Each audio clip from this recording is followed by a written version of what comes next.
Manchester United berhasil mengamankan 3 poin saat menjamu Brentford pada matchday ke-8 Liga Inggris 2024-2025. Mereka melibas tim tamu dengan skor 2-1 dalam laga di Old Trafford Sabtu 19 Oktober 2024.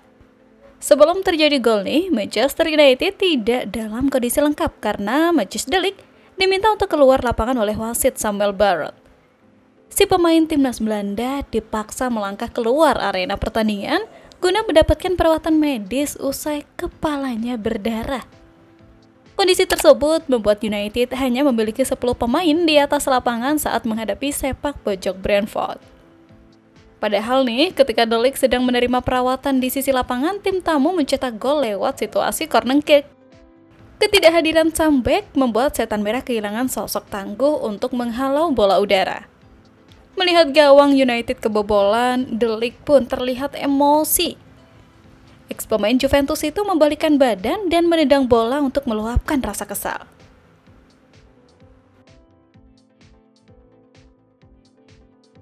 Pelatih United Erik ten Hag pun mempertanyakan maksud wasit tersebut yang menyuruh de Ligt ke pinggir lapangan. Dia merasa anak asuhnya sudah cukup mendapat perawatan dan darah di kepalanya telah mengering. Itu adalah darah kering sehingga dia sudah dirawat karena cederanya, kata ten Hag. Saya tidak mengerti mengapa dia harus ditarik keluar. Saya menghampiri Matthijs dan dia berkata bahwa itu adalah darah kering dan dirinya harus keluar, tidak tahu mengapa.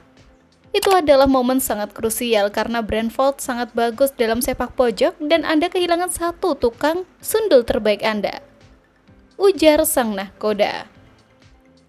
De Ligt pun bahkan memaksa hanya butuh perban saja tanpa harus dirawat dan dikeluarkan, tapi wasit memaksanya untuk keluar. Momen inilah yang kemudian memancing para legenda untuk memuji dirinya terlebih oleh mantan bek tengah MU, Nemanja Matic yang menurutnya tindakan de Ligt ini seperti Vidic bek tangguh serupa. Kemudian Rio Ferdinand pun juga tak luput memuji de Ligt karena menurutnya mentalitas inilah yang dibutuhkan bek MU. Dan de Ligt melakukannya dengan sempurna. Dia adalah penerus yang layak.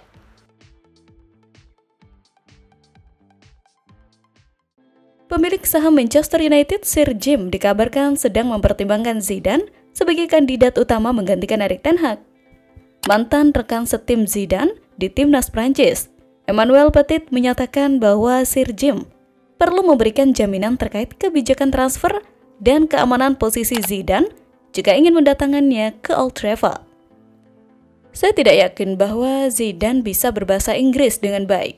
Dan komunikasi sangat penting di ruang ganti. Sejujurnya, saya mengenal Zizou sedikit dan dia perlu mendapatkan jaminan jika ingin menandatangani kontrak dengan Manchester United, ujar Petit kepada Manchester Evening News Kamis 17 Oktober 2024. Untuk saat ini, lingkungan di Manchester United selama bertahun-tahun tidak baik. Stabilitas di bangku cadangan, kualitas para pemain, serta ekspektasi klub tidak sama seperti dulu. MU masih merupakan klub besar, tetapi tidak di lapangan. Zizou sangat sadar dan berhati-hati dengan hal tersebut, terutama dalam hal kualitas pemain. Ketika melihat tim saat ini, saya tidak yakin dengan level beberapa pemain. Jika dia mengambil pekerjaan di Manchester United, itu berarti dia punya solusi, ujarnya. Sementara itu, Paul Pogba kirim simpati kepada para pemain Manchester United. Sebab ketika Setan Merah kalah, pasti yang disalahkan 1-2 pemain.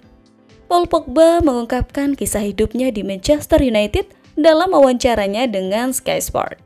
Pogba ngerasa para pemain di sana kerap mendapatkan ketidakadilan, dan itu bermula ketika sang penanya menyinggung soal Rashford dan Sancho yang dicap gagal di Setan Merah.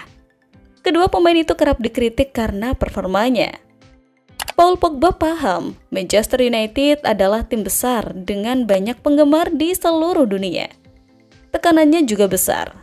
Namun rasanya tidak adil jika hanya menghakimi 1-2 pemain saat MU kesulitan.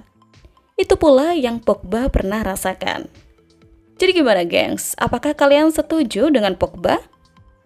Lanjut nih, kabar terbaru soal Marcus Rashford. Kembali menjadi incaran PSG untuk memperkuat serangan mereka pada tahun 2025. Sebelumnya, klub besar Liga 1 ini pernah dikaitkan dengan Rashford untuk direkrut pada musim panas 2024. Setelah Kylian Mbappe pindah ke Real Madrid dengan status agen bebas.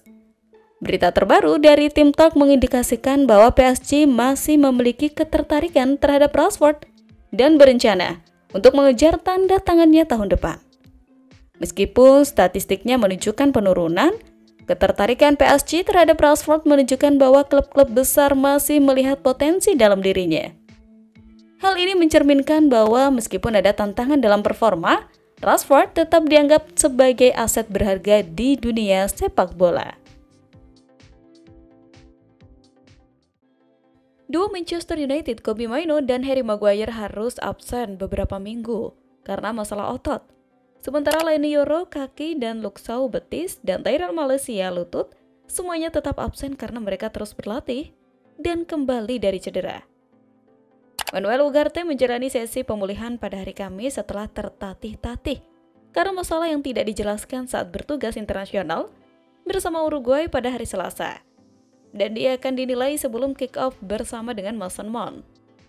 Namun, Manchester United mendapat dorongan dengan kembalinya pelatihan Noussair Mazraoui yang baru-baru ini menjalani operasi untuk mengatasi jantung berdebar-debar Alessandro Garnacho dan Amad Diallo yang semuanya mungkin terlibat akhir pekan ini. Ada laporan yang menyatakan bahwa Ten Hag dapat menggunakan Jonny Evans sebagai bek kiri, dengan Diogo Dalot pindah ke sisi kanan dari 4 bek. Sementara Matthijs de Ligt dan Lisandro Martinez, keduanya dapat dipanggil kembali untuk menjadi starter sebagai bek tengah. Frank mungkin mempertimbangkan untuk kembali ke sistem 3 bek melawan Manchester United, dengan Sepp van den Berg, Edson Pincock, dan Nathan semuanya bermain sebagai bek tengah. Sementara Christopher Ajer dan Keane Lewis-Potter beroperasi sebagai bek sayap. Brian adalah pencetak gol terbanyak Brentford sejauh musim ini dengan 6 gol dalam 7 pertandingan Liga Premier, termasuk 3 gol dalam 3 pertandingan terakhirnya. Dan dia akan terus menyerang bersama Wissa jika fit dan Kevin atau Fabio, dikutip dari Sportmail. Mantan pelatih Real Madrid Zinedine Zidane masih berkontrak dengan salah satu orang kepercayaan Sir Jim di Ineos, Jean-Claude Blanche.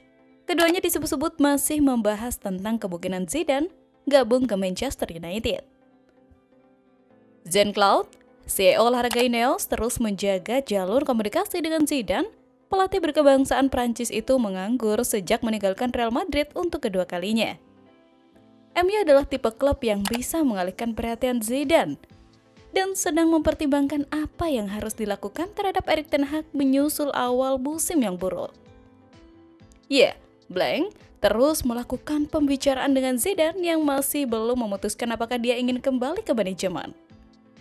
The Independent, seperti dikutip Mirror, Rabu 16 Oktober 2024 melaporkan, Ineos adalah pengagum Zidane yang telah menikmati kesuksesan besar sebagai pemain dan pelatih. Mereka ini disebut-sebut berniat menjaga hubungan itu tetap terbuka untuk mengantisipasi jika ada perubahan pada situasi di Old Trafford. Ya, seperti yang kita tahu, Sir Jim telah memberikan jaminan kepada Zidane untuk mengambil pekerjaan di Manchester United. Dan untuk saat ini nih, tampaknya tim Manchester itu akan tetap menggunakan Ten Hag meskipun mencatatkan awal terburuk di Premier League. Ya, kabar terbaru, sementara Manchester United dilaporkan putus kontrak nih dengan Sir Alex Ferguson sebagai duta klub demi mengurangi biaya operasional. Usut punya usut, pengambil alihan sebagian saham Manchester United membuat Sir Jim dan Ineos membuat langkah brutal di klub. Salah satunya memangkas biaya. Terbaru, dikutip dari Mirror, kontrak Ferguson dengan Manchester United bernilai lebih dari 2 juta pound sterling atau setara dengan 40,6 miliar per tahun sejak Oktober 2013. Sir Jim kemudian memberitahu pelatih asal Skotlandia itu kalau klub sedang berusaha mengurangi biaya. Karena itu, Setan Merah tidak bisa terus mengontrak Ferguson. Laporan tersebut menyebutkan pertemuan itu berjalan baik dan tidak ada masalah antara klub dan Ferguson yang masih menjabat sebagai direktur non-eksekutif.